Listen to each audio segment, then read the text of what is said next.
Hi, I'm Amanda from Singletrack World, and in this video we're going to go over the new Occam from Orbea, or rather the Occams plural, because Orbea now has two models called Occam.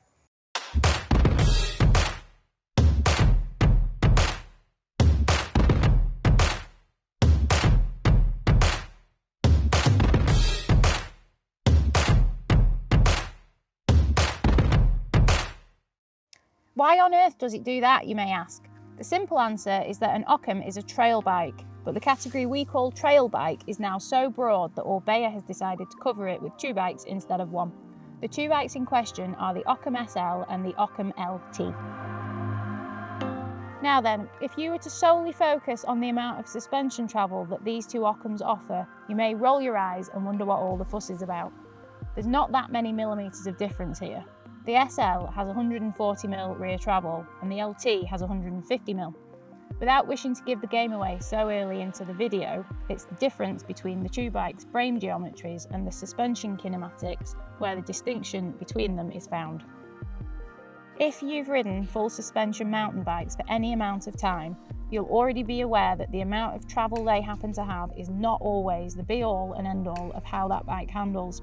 Geometry is the main thing, geometry closely followed by suspension actuation. So let's delve into some geometry charts of these two Occams. Whilst there are a few geometry numbers that are basically the same on each, the bottom bracket, the chainstay length, the head tube length and the seat tube length, there are many more geometry numbers that differ. The Occam SL has a longer effective top tube and reach. The Occam LT has a longer wheelbase. The SL has a steeper seat angle. The SL has a lower stack height. The LT has a slacker head angle. These are all with the Occam LT in its low geometry setting because, let's be honest, that's where all flip chip bikes live in the real world.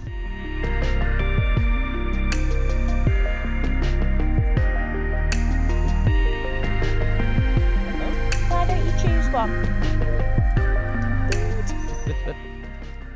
But what do all these geometry differences actually mean out on the trail? As ever, the answer is complicated with far too many variables to be 100% definitive about it. But this is kind of what we're here to do, so here goes. The Occam SL is the lower slung, quicker steering machine, whereas the Occam LT is the more heads up and stable ride. Heads down versus heads up, if you will. Or maybe fair miles versus air miles, maps versus laps. Obviously, this is a very crude way of putting it, and you can always tweak and push a bike here and there in its attitude purely by virtue of adjusting a few settings or swapping some parts out. But in broad strokes, that's how we approach these two different Orbea Occams.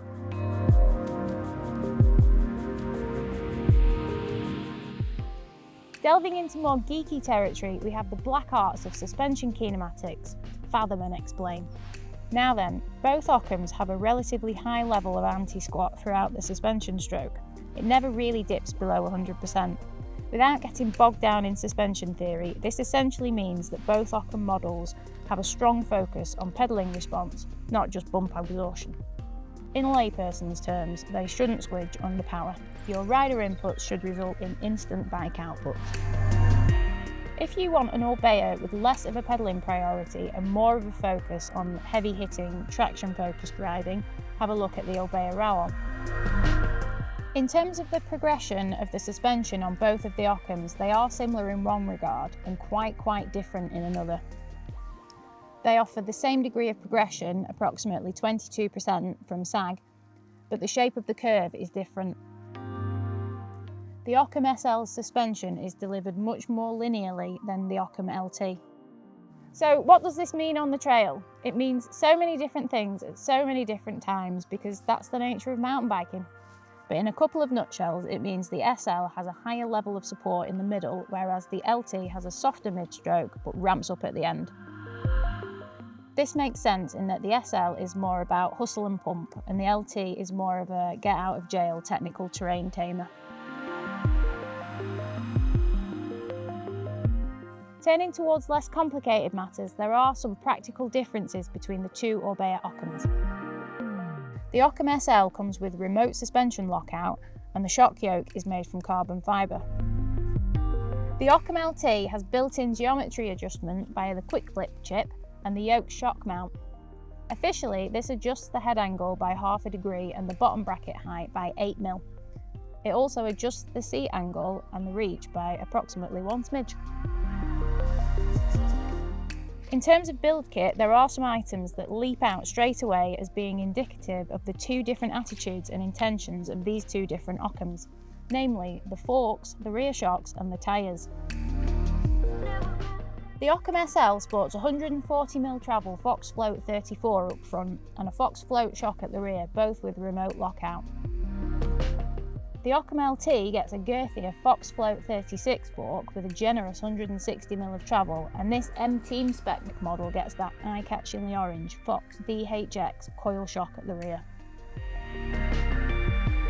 The SL comes with Schwalbe Wicked Wheels and the LT comes with Maxxis dissectors. Looking a bit further down the spec sheets, plenty of other component choices help to illustrate the Occam's different duties. The SL gets SRAM level series brakes, whereas the LT gets beefier SRAM code brakes.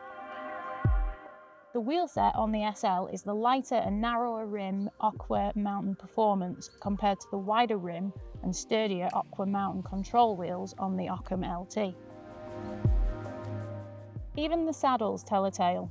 The SL having more of a minimal padding, heavily shaped Physic Terra Ride-On X1 compared to the more cushioned and flatter Ergon SM Enduro Comp on the LT. So enough about the differences. What do these two Occams have in common besides a name? Steep and deep, excuse me. Steep and deep is how Orbea chooses to describe its seat tubes. Basically, it means the frames have steep seat angles for efficient and comfortable climbing, whilst also offering steep dropper insertion due to the lack of obstructions in the seat tube. Orbea claims that pretty much everyone should be able to run a 230mm travel dropper in an Occam. This short seat tube and impressive standover also means that riders can choose to size up if they prefer a longer reach frame without running into any standover or saddle height issues. Both Occams feature a storage compartment in the down tube called locker for holding spares, snacks and even layers of clothing. And stashed away in the fully loaded pivot is a bespoke multi-tool with a 2, 3, 4 and 5mm Allen key. There's a 6mm Allen key in the rear wheel axle. So there you have it, the Orbea Occam SL and LT. Both trail bikes, both very different rides.